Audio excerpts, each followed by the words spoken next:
Have you ever felt like life kept hitting you harder than you could stand? He felt that every single day, and somehow he still refused to break. There are people who survive hardship, and then there are the rare few whose lives look almost impossible to believe. Louis Zamperini wasn't born a hero. He wasn't born strong, disciplined, or fearless. In fact, he spent his early years running away from fights, from trouble, and from anyone who tried to control him. But life has a strange way of shaping people. Sometimes it breaks you, but sometimes it prepares you. Louis had no idea that the same legs he used to run away from problems would one day make him a record-breaking Olympian. And later, the only hope of survival in moments that should have killed any ordinary person. His story isn't just about pain. It's about endurance, about the human spirit pushed to its absolute limits, and the unexplainable strength that appears when your last strength is gone. Louis grew up as the kind of kid parents warned their children to avoid. He fought, stole, and rebelled against anything that resembled structure. Teachers gave up on him. Neighbors expected him to end up in jail. Even Louis believed he was heading toward a dead end, until someone finally decided to chase him, not to arrest him, but to save him. His older brother Pete became the anchor he didn't know he needed. Pete saw something powerful buried under all the anger. Potential. He forced Louis into running, believing discipline could change him. At first, it was torture. But slowly, something strange happened. Louis began to outrun the worst parts of himself. Running gave him purpose. Running gave him identity.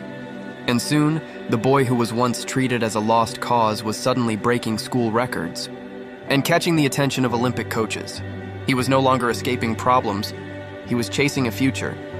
By 1936, Louis Zamperini stood in Berlin as one of the youngest runners at the Olympic Games. He didn't win a medal, but his final lap was so fast, even Hitler asked to meet him. Louis believed his life was finally turning upward. But history had other plans. World War II erupted. The world he knew collapsed overnight. And Louis, once destined to be a legend on the track, now found himself climbing into a bomber plane as an Air Force officer. The shift was brutal. From cheering stadiums to the freezing silence of the Pacific.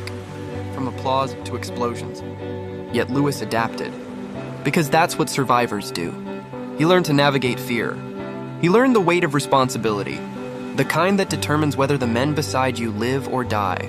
Louis had traded the Olympics for a battlefield, but the determination that once pushed him to finish a race would soon be the only reason he survived the unimaginable. On a rescue mission, Louis's plane malfunctioned and crashed violently into the ocean. Most of the crew died instantly. Only 3 men survived. Drifting in a small life raft surrounded by nothing but endless water, Louis faced a new enemy, time. Sharks circled them day and night. The sun scorched their skin until it peeled. They starved.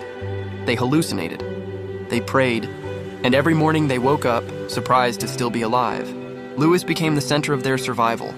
He rationed food so precisely that one mistake could have killed them all.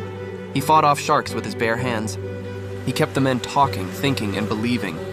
Because the moment they stopped believing, they would stop living. For 47 days, they floated across the Pacific. Louis lost half his body weight. His face sank. His spirit dimmed. But his will somehow remained unbroken. When a ship finally appeared, Louis thought he'd been saved. But he was wrong. He was about to enter the darkest chapter of his life. Louis was not rescued. He was captured by the Japanese Navy and thrown into a brutal POW camp. And there he met the man who would become his tormentor, Mutsuhiro Watanabe, known as the Bird. The Bird made it his mission to break Louis. He beat him daily, starved him, humiliated him, forced him to carry a wooden beam over his head for nearly an hour. A moment where Louis's knees shook, his arms trembled, and the guards waited for the moment he would collapse. But Louis refused. Not because he was strong, but because breaking meant letting the Bird win. And Louis Zamperini had already survived too much to surrender now. The Bird beat Louis nearly to death, but Louis stood every time. Every single time. Not as a soldier, but as a symbol of what a human spirit can endure when everything else is taken away. After years of torture, the war finally ended. Louis returned home, but he wasn't free. Nightmares consumed him. Anger controlled him. The Bird lived inside his mind, long after the real man disappeared. Louis spiraled into drinking, rage, and self-destruction, until one night he found himself at a breaking point. But instead of collapsing, he remembered a promise he made while floating on that raft. God, if you save me, I will serve you. That night changed his life. The anger loosened. The nightmares faded. And in a moment, few people on earth could ever understand. Louis chose forgiveness, even for the bird. Louis Zamperini didn't survive because he was superhuman. He survived because he refused to break. And because sometimes faith gives strength the world cannot explain.